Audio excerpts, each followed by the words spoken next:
Halo, kembali lagi teman-teman di channel YouTube Himpunan Alumni IPB. Bersama saya Deas. Kali ini kita ada lagi di konten Leaders Talk. Do a good deed, stand up and lead. Dimana kita akan mewawancarai tokoh-tokoh yang sudah bergelut di bidangnya ya selama bertahun-tahun.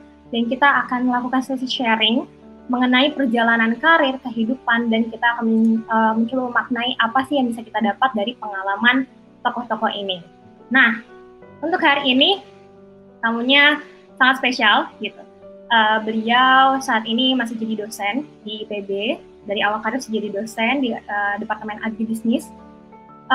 Tapi tidak hanya dosen, beliau juga aktif banyak sekali di pemerintahan dan menyumbangkan banyak sekali ide, dan nanti kita akan coba ulik lebih dalam apa kira-kira perjalanan dari beliau ini seperti apa. Nah, nanti saya tidak akan sendiri lagi. Jadi narasumber saya hari ini adalah Pak Bayu Krisnamurti. Nah, tanpa berlama-lama kita akan sambut saja Pak Bayu. Halo, selamat pagi Pak Bayu. Selamat pagi Deas, apa kabar? Sehat-sehat? Saya sehat. Gitu. Di tengah kondisi pandemi ini ya Pak, kita PPKM darurat lagi. Gimana Pak aktivitasnya? Ada yang dari rumah. Di rumah ya Pak? Tapi Semua dari rumah. Lot pekerjaan semua tetap sama ya Pak? Lebih banyak kayaknya malah. Oh, jadi lebih banyak justru ya Pak? Jadi lebih enjoy nggak Pak? Karena kerjanya mungkin lebih nyaman nih, nggak kemana-mana di rumah, atau jadi justru gampang lebih jenuh gitu? Ya ada nyamannya, tapi juga ada apa ya? Kadang-kadang kan bertemu orang itu lain ya, suasananya kalau ada interaksi. Kita ini makhluk sosial, jadi rasanya kalau nggak ketemu orang itu juga bosen juga, bete juga, jadi rasanya ya ada positif negatifnya lah. Iya ya Pak, benar nih yang paling dirindukan tuh bertemu dan berinteraksi sama orang secara langsung Pak. Walaupun ada teknologi gitu, tapi tetap perasaannya, rasa-rasanya beda. Oke Pak, kita hari ini akan melakukan sharing nih Pak, sharing session untuk dibagi lagi ke teman-teman yang masih mencari-cari makna kehidupan dan berkarir gitu ya Pak. Seperti itu kira-kira. Pertama saya akan bahas dulu. Pak Bayu ini lahir di Manado ya Pak, 18 Oktober 1964. Jadi awalnya sekolah full di Manado Pak, sampai SMA baru ke Bogor. Enggak. Saya hanya numpang lahir di sana. Oh, hanya numpang lahir.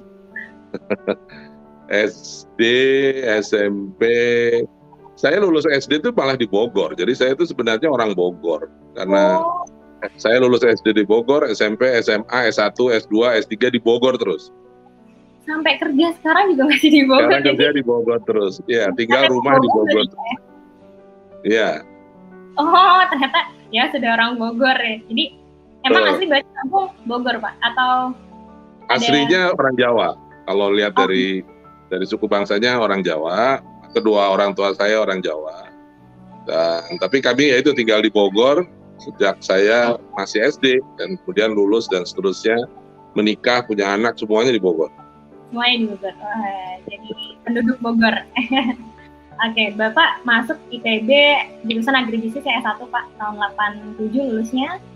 S2, S3 tadi udah disampaikan semuanya IPB, ngambil sains ekonomi pertanian ya Pak ya? Ya. Di dan S3-nya. Nah, kita mau ulik lebih dalam lagi nih, sebenarnya siapa sih sosok Pak Bayu Krisnamurti ini? Kadang saya kalau searching nih Pak, Bayu Krisnamukti. Jadi sering salahnya mepetnya, karena dua-duanya nih tenar juga banyak terkenal kan di berita-berita. Melihat salah penamaannya. Kira-kira apa sih Pak, kalau saya boleh tahu arti dari nama Bapak sendiri, ada nggak yang spesial di sana? Oh ya, jadi saya itu mendapat nama ini terutama dari eyang saya. Dan eyang saya itu adalah big fans banget dari wayang. Wayang? Ya, wayang kulit. Nah, wayang kulit Jawa itu yang membawa cerita-cerita Mahabharata, dan dalam Mahabharata meskipun menggunakan bahasa Jawa, tapi kisahnya itu kan kisah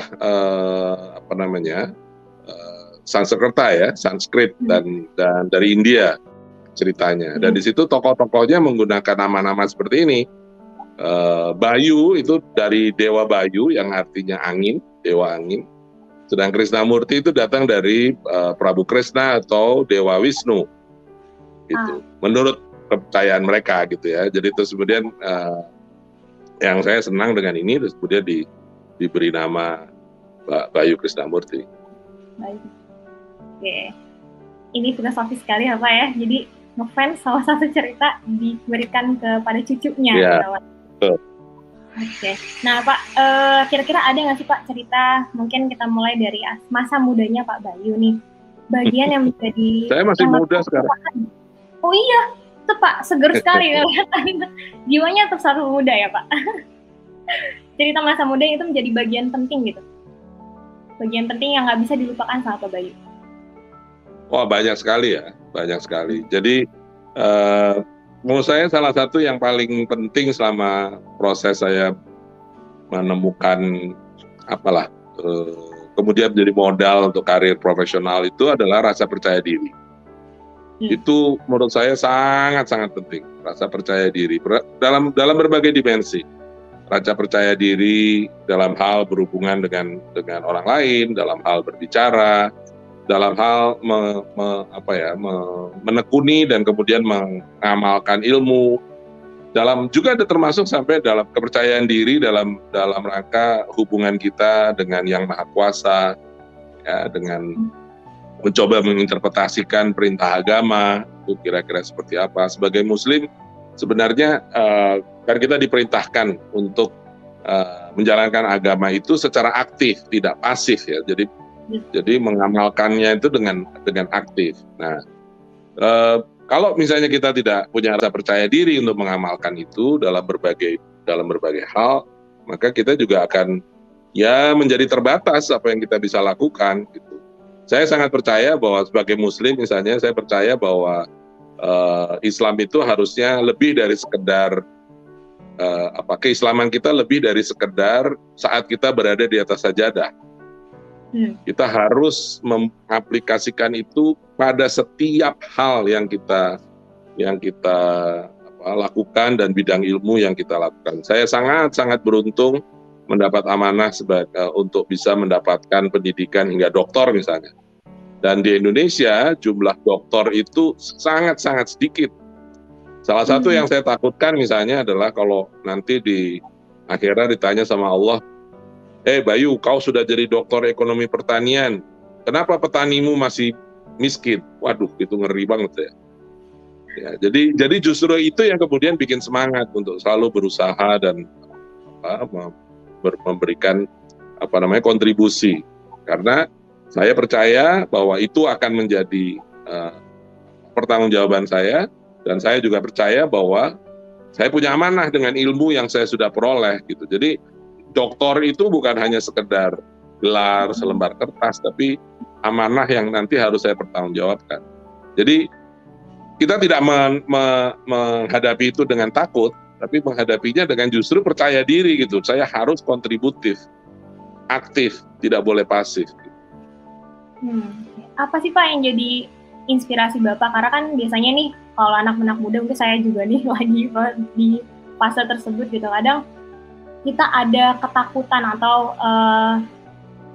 tidak yakin gitu, bener gak ya jangan saya ambil gitu kan, dibilang masa-masa ya masih anak muda, masih labil gitu, kadang lagi oke banget, performanya bagus gitu, tapi juga kadang dia nggak yakin sama dirinya sendiri gitu.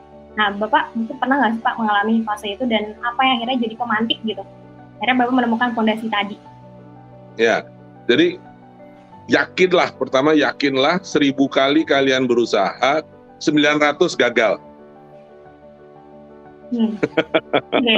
Okay. 1000 kali berusaha, 900 gagal insya Allah. Gitu. Kita yakin itu dulu. Nah kalau kita sudah yakin seperti itu, pada saat gagal itu datang, kita nggak kecewa, kita nggak jatuh, kita nggak mundur. Gitu ya. Karena misalnya ambil contoh, kalau ditanya inspirasi ambil misalnya salah satunya adalah Colonel Sanders dari yang penemu Kentucky Fried Chicken, ya kan? Dia 1.300 kali gagal, dan baru kemudian satu orang yang mau percaya dan kemudian memulai restorannya Karena dia cuma punya resep, dia nggak punya modal. Colonel Sanders itu cuma punya resep, dan pada waktu itu dia menerapkan sesuatu yang amat sangat aneh. Mau bikin restoran yang menunya cuma satu, yaitu ayam goreng gitu kan, dengan resep dia itu. 1.300 orang nggak percaya, tapi kemudian dia terus saja, dan akhirnya dia menemukan satu yang percaya, bikin satu restoran mulainya, dan akhirnya seperti sekarang.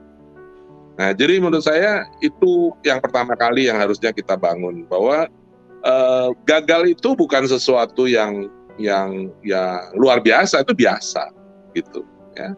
Saya juga pernah dapat nasihat misalnya dari seorang pakar agribisnis namanya Pak Bob Sadino, almarhum, sudah meninggal. Dia pebisnis agribisnis yang tangguh, yang sangat dikagumi, cirinya sangat jelas. Dia kalau kemana-mana nggak ada ke presiden aja cuman pakai celana pendek, terus dia pakai baju dirobek ininya, jadi cuman sepundak gitu ya, dan selalu begitu. Dia nggak peduli. Ya kalau dibilang kalau saya dengan baju begini nggak boleh menghadap, ya udah gitu, nggak apa-apa. Gitu, nggak usah menghadap. Bukan saya yang butuh kok gitu. Pak Bob itu luar biasa. Nah, setiap kali saya berseminar dengan dia atau berada dalam satu panggung, dia selalu mengingatkan pada saya, Bayu, kalau bisnis itu kamu harus berharap rugi. Aneh kan? Pak, itu kan lain, beda dengan yang saya ajarkan di kuliah. Iya, tapi kalau realnya harus berharap rugi. Kenapa begitu? Karena kalau kamu rugi, ya biasa aja, memang sudah sesuai dengan harapan. Kalau impas, wah itu udah seneng banget karena impas, nggak rugi. Kalau untung, itu sujud syukurnya minta ampun gitu. Ya, tapi kalau kamu berharap untung, ya begitu impas saja udah patah hati. Aduh, nggak tercapai deh tujuan saya. Iya, merugi lebih lagi. Wah, lebih sedih lagi karena tujuannya untung, dapatnya rugi. Tapi kalau tujuannya rugi, terus kemudian impas, untung, wah itu betul-betul sesuatu yang sangat luar biasa.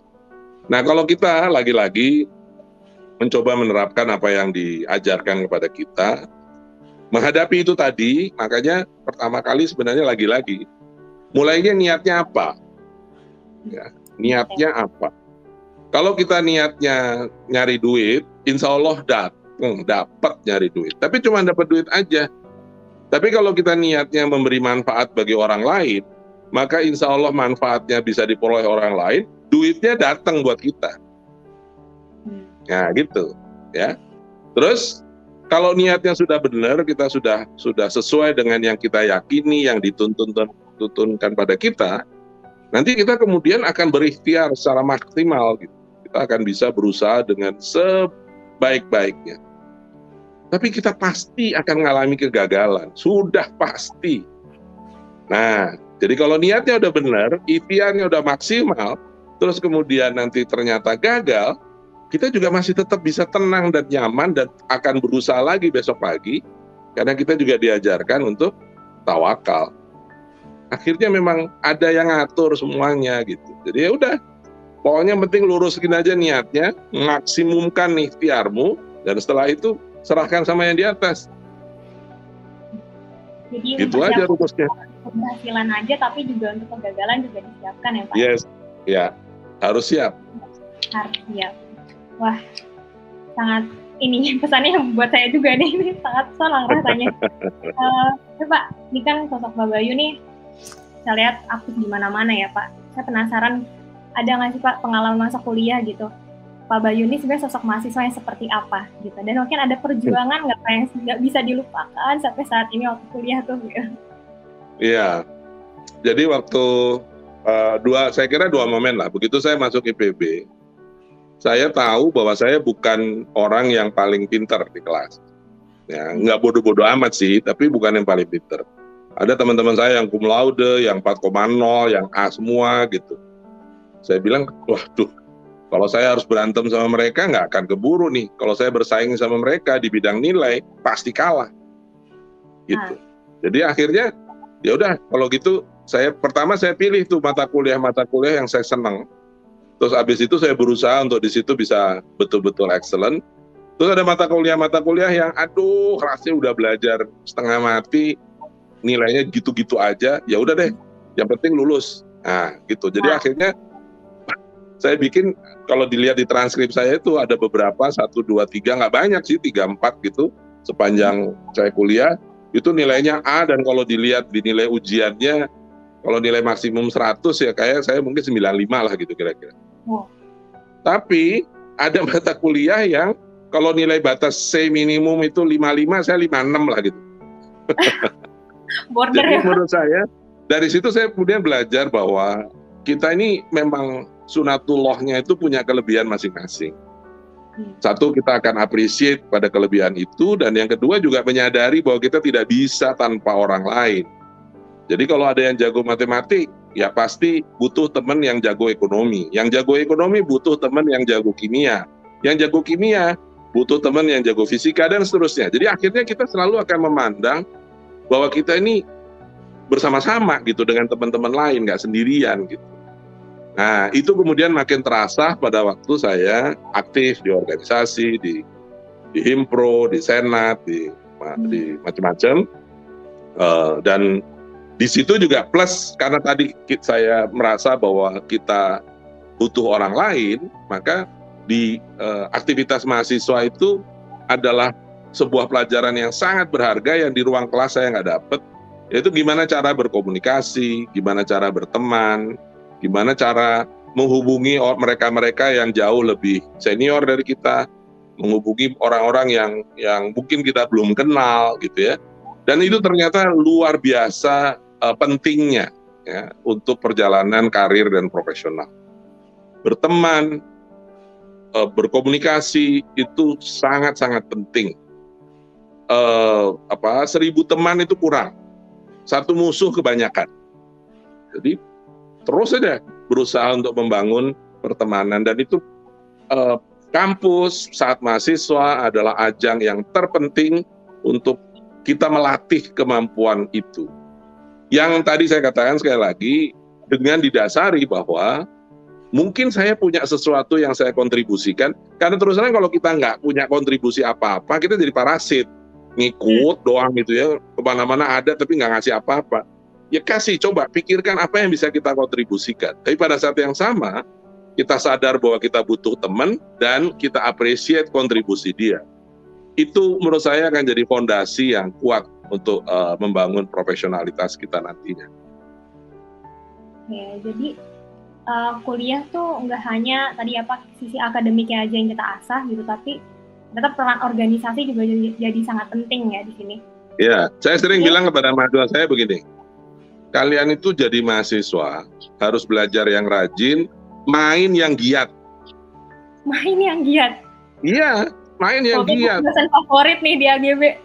Pokoknya gini, kalau dikasih kesempatan sama administrasi boleh bolos 3 kali, bolos, ngapain masuk terus? Oke. Yang penting jangan melanggar aturannya aja, gitu. Ikuti aja dan cari pengalaman, kesempatan untuk keluar. Nggak mungkin kita saya tuh paling nggak suka sama mahasiswa yang golden triangle, segitiga emas. Saya nggak suka tuh, yaitu apa? Kos, kampus, kantin.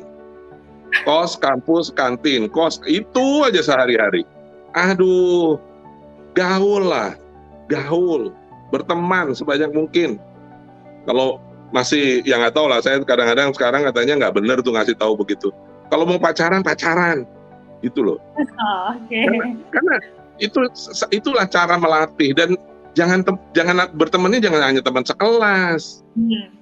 Ya, misalnya dari anak AGB berteman sama orang Fateta, sama FKH, sama berteman.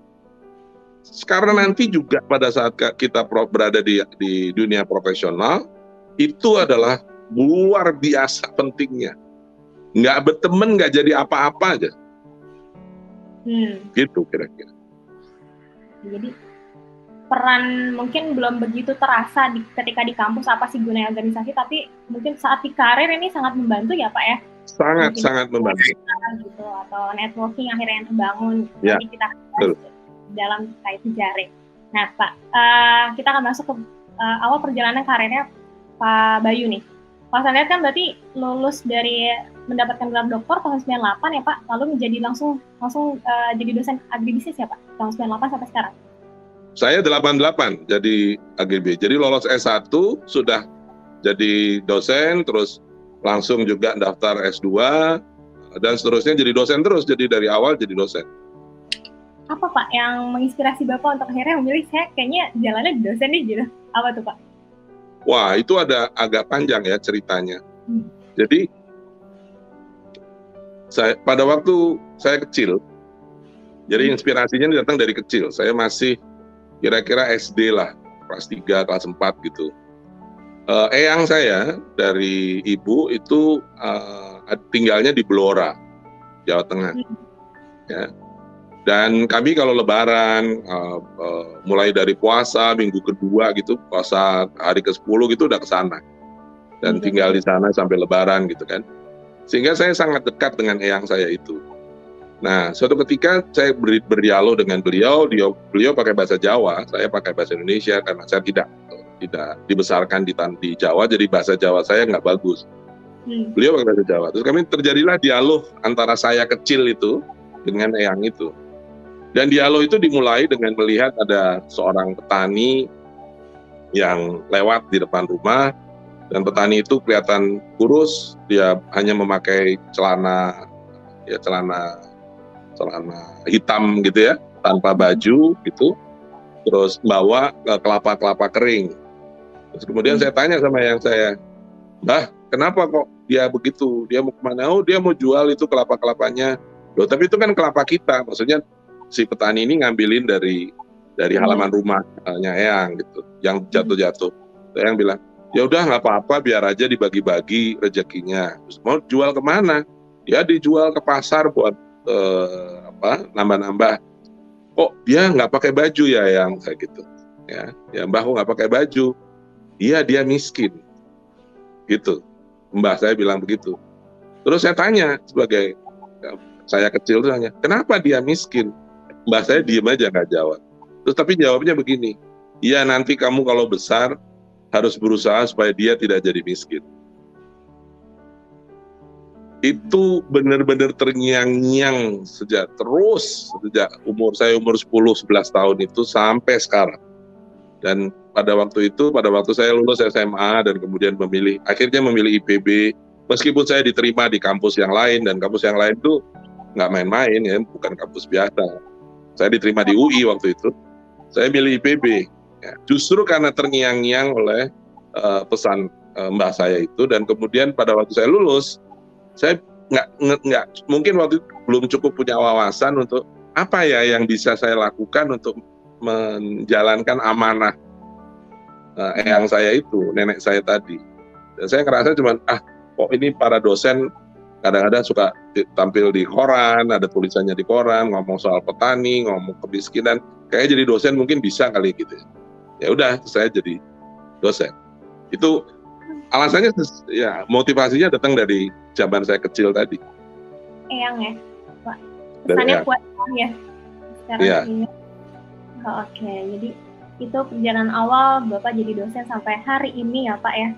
Masih ya. Dan saya lihat Bapak juga selain jadi dosen, aktif juga nih mulai, bener atau enggak kalau misalnya mulai dari tahun 2005 ya Pak, aktif punya peran di pemerintahan sebagai Deputi Menko Perekonomian. Tahun 2000 saya sudah jadi asisten deputi. Oh, awalnya di tahun 2000 jadi asisten deputi. Lalu dari sana mulai aktif terus ya Pak, punya peran di pemerintahan, pernah jadi Wakil Menteri Perdagangan juga ya Pak, bersama Pak Gita Irawan zaman pemerintahannya Pak SBY, gitu ya Pak? Ya. Nah ini ada nggak sih Pak yang berkesan sekali ketika Bapak menjalani peran sebagai Wakil Menteri? 2 kali ya Pak ya, sebagai Wakil Menteri Perdagangan dan juga Wakil Menteri Pertanian. Ada nggak Pak? Saya kira banyak sekali ya yang berkesan dari pada waktu saya menjabat itu. Tetapi yang mungkin salah satu ya, kalau diantara banyak itu terlalu banyak diceritakan, tapi saya ambil salah satu contoh ya. Jadi suatu ketika suasananya adalah Indonesia diserang, pada waktu itu sejak zaman itu pun sudah diserang soal sawit gitu ya. Terus kemudian Eropa, khususnya Prancis pada waktu itu, akan menerapkan pajak impor yang sangat besar. Kalau nggak salah hampir 300%. Bayangkan mau dipajaki 300%, besar sekali. Dan basically kalau sudah seperti itu, kita nggak bisa ekspor lagi ke Prancis. Nah, kemudian saya diminta oleh Presiden untuk ke Prancis memimpin sebuah delegasi melakukan negosiasi dengan Prancis. Saya dalam perjalanan saya merasa ini bagaimana cara saya melakukan negosiasi itu, gitu kan? Apakah saya harus menghibah-hibah, meminta-minta pada mereka supaya jangan dong, kita kan temen, gitu ya? Kok rasanya nggak kena tuh kalau kita begitu. Nah, kemudian akhirnya saya malah justru mengambil strategi yang sangat berbeda. Ya, pertama saya ingin bicara langsung pada mereka yang merumuskan kebijakan. Gitu. Jadi merumuskan kebijakan itu. Saya nggak mau hanya ketemu dengan di ruang meeting gitu saja. Saya malah justru ingin datang ke jantungnya, ke tempat di mana itu dibahas. Yaitu di parlemen. Kebetulan dubes kita di sana sangat bagus dan dia bisa mengusahakan sebuah seminar, sebuah workshop, sebuah diskusi lah di parlemen. Mulailah kita melakukan diskusi dan saya memberikan opening statement. Nah, kuncinya pada waktu itu ternyata adalah kalau kita menghormati dia dan kemudian kita menghormati diri kita sendiri. Nah, ini yang sering kali gagal ya. Kita tuh kadang-kadang nggak menghormati diri kita sendiri. Indonesia itu negara besar, 270 juta, gede gitu, terbesar di ASEAN, nomor 4 terbesar di dunia dari penduduk. Nomor 17 terbesar ekonomi di dunia gitu. Jadi kita ini bukan negara kaleng-kaleng, kita nggak ecek-ecek. Prancis butuh Indonesia sama seperti Indonesia butuh Prancis gitu. Itu dulu yang saya establish dalam statement saya bahwa kita ini saling membutuhkan gitu. Nah, make it short, saya bilang daripada Anda mengenakan pajak untuk produk yang masuk ke Indonesia. Waktu itu kebetulan saya Wakil Menteri Perdagangan. Saya, Kementerian Perdagangan akan menerapkan pajak keluar, pajak ekspor, yang akan saya ambil untuk rakyat saya. Lebih baik saya mensupport petani saya yang masih miskin daripada pajak bea masuk yang Anda tetapkan itu nanti akan Anda pakai untuk mensupport petani Anda yang sudah jauh lebih kaya daripada petani saya. Gitu. Dan bagaimana ternyata ada orang Indonesia yang, dan mungkin ya kebetulan badan saya gede gitu ya, jadi mereka suara saya keras mungkin dianggapnya. Terus entah bagaimana mereka malah justru appreciate loh. Dan setelah negosiasi itu saya dapat 2. Yang satu, pajak itu nggak jadi diterapkan oleh Prancis, ya, karena saya menganggap itu sifatnya diskriminatif, jadi tidak bisa dibenarkan, dan mereka akhirnya menarik rencana kebijakan itu. Dan yang kedua, saya malah justru dapat bintang penghargaan dari Prancis, dan bintang itu salah satu yang tertinggi yang bisa diberikan oleh pemerintah Prancis kepada orang asing. Jadi bintang tentang pertanian, bintang pembangunan pertanian gitu kira-kira. Dan ya dari situ kemudian justru kami menjadi dekat dan bersahabat itu akhirnya. Jadi ternyata bahwa kalau kita membawakan posisi kita dengan tegas dan firm, ya, tapi dengan cara yang baik, objektif, itu ternyata kawan-kawan kita di internasional itu menerima dan akhirnya malah mengapresiasi. Dan lagi-lagi ini buat para mahasiswa, buat Deas dan kawan-kawan, saya menyampaikannya itu dalam bahasa Inggris yang nggak karuan loh. Bahasa Inggris saya nggak bagus-bagus amat, gitu. Tapi ya pede aja lagi. Saya pikir, udah bagus saya mau pakai bahasa Inggris, cuma saya pakai bahasa Indonesia. Kamu kan tambah bingung, saya bilang gitu.